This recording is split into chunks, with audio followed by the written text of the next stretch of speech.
सध्या श्रावण महिना सुरू आहे। श्रावणात बरेच सणवार असतात आणि गणपतीचा सणही तोंडावर आला। अशा वेळी साखर, नारळ, गूळ, तांदूळ सगळंच महागलंय।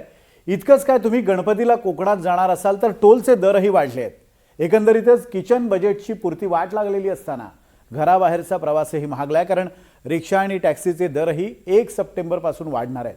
पाहूयात नेमकं काय काय महाग झालंय आणि पुढच्या काळात या महागाईचा सामना करण्यासाठी तुम्हाला कशी कसरत करावी लागणार आहे।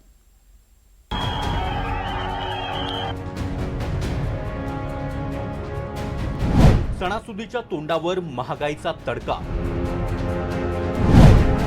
साखर कडू, मिठाईचाही भडका, नारळ, तांदूळ आणि तेलाच्या फोडणीचाही ठसका। पुढे काही दिवस तुमचा खिसा रिकामा करण्याची तयारी ठेवा। तुमचं किचन बजेट कोलमडणार आहे, त्याचबरोबर तुमचा प्रवासही महागणार आहे। घरातल्या तांदूळ, साखरेपासून ते रिक्षा टॅक्सीच्या प्रवासापर्यंत सगळ्यांनीच तुमच्या खिशावर डल्ला मारण्याची तयारी केली आहे। गणपतीसह विविध सण तोंडावर आहेत। अशा वेळी सणासुदीला लागणारं सगळंच साहित्य महागणार आहे।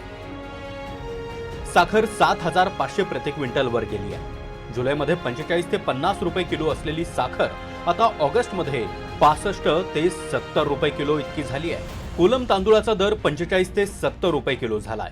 इंद्राणी तांदूळ 50 ते 75 रुपयांवर पोहोचलाय, तर आंबेमोहोर 85 ते 120 रुपये प्रति किलो झालाय।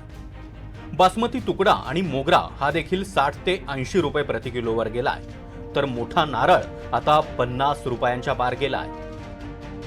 ग्राहक बोलते हैं भाव इतना क्यों बढ़ गया है, रेट ज़्यादा हो गए हैं आपके, तो माल नहीं खरीदते हैं ना, ग्राहक मना कर देते हैं, ये भाव में नहीं चाहिए हमको, परवड़ता नहीं आ रहा है। सारा गन्ना जो है ये लोग इंपोर्ट कर रहे हैं पेट्रोल और डीजल के लिए।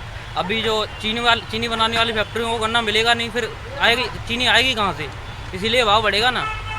तो ये तो दिक्कत ही है सारी तरफ। भाव थोडे बदाममध्ये वाढवले आहे आणि साखरमध्ये बी वाढवले आहे आणि तांदूळामध्ये बी थोडी अच्छत आहे। माल कमी आहे मुळे थोडे भाव वाढले। यंदा साखरेचं गणित का बिघडलं याची बरीच कारणं आहेत। यावर्षी साखरेचा हंगाम कमी झालाय। 90 दिवस सुद्धा कारखाने चालले नाहीत।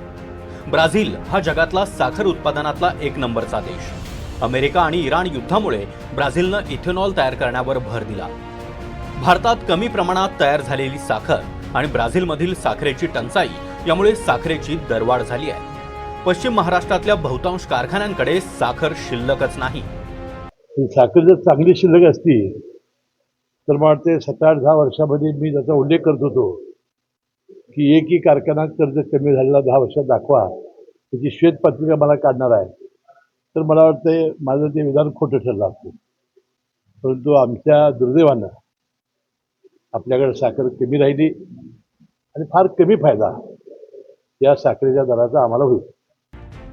अगदी साखरेपासून ते नारळापर्यंत सगळंच महागल्यानं सणासुदीत किचन बजेट पार कोलमडणार आहे।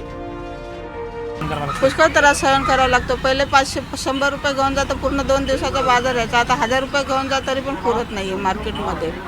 इतके भाग 35 रुपये 40 रुपये नुसती पालेभाजी झाले, 50-60 रुपये किलो कांदा झाला। काय करतं, रोज तेल बाहेरून आणावं लागतं। रोज पाव किलो तेलामध्ये आम्हाला 2 दिवस चालवावं लागतं। काय वाजता फक्त डाळ भात खाऊन दिवस काढतो। तर दुसरीकडे आता मुंबईकरांचा प्रवास देखील महागणार आहे।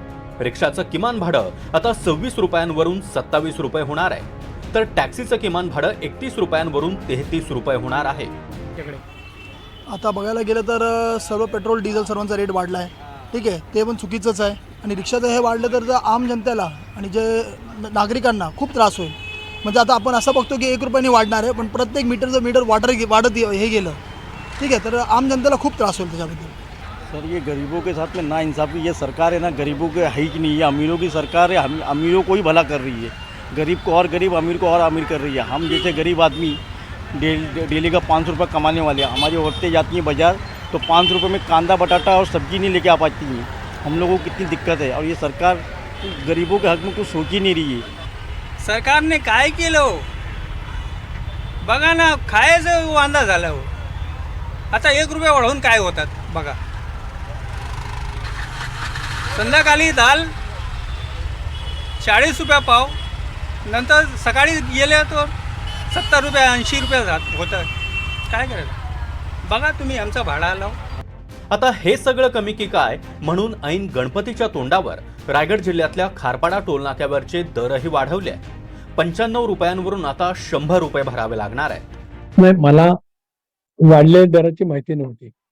मी आज किंवा उद्या गडकरी साहेबांची थेट बोलेन, आपण म्हणता त्यांच्याशी चर्चा करेन.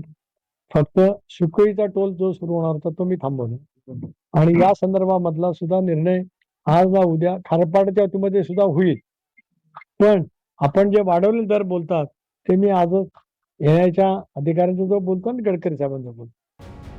थोडक्यात काय तर घरात बसलात तरी महागाई आणि घराबाहेर पडलात तरी महागाई कंबरड मोडायला तयारच आहे.